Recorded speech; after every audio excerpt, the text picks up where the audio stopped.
माझ्या पाठीमागे आहे वेंगुर्ल्याची ग्रामदेवता, वेंगुर्ल्याचं श्रद्धास्थान म्हणजेच आई सातेरी देवी।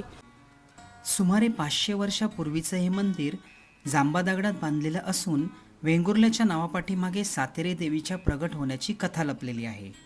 वेंगुर्ल्यापासून 6 मैल अंतरावरती असणाऱ्या अनुसूर गावात वेंगुर्ल्यातील परब नित्यनेमाने देवीच्या दर्शनास जायचे।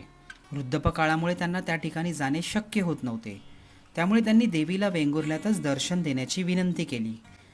त्यांच्या भक्तीवरती प्रसन्न होऊन देवीने त्यांना दृष्टांत दिला की तुझी गाय ज्या ठिकाणी पाना सोडेल त्या ठिकाणी मी आहे। परबांनी शोध घेतला तर खरंच त्यांची गाय एका ठिकाणी पाना सोडत होती आणि त्या ठिकाणी वारूळ वाढत होतं। त्यांनी अति उत्कटपणे त्या वारुळाला मिठी मारली व झपाट्यानं वाढणारं ते वारूळ अचानक थांबलं।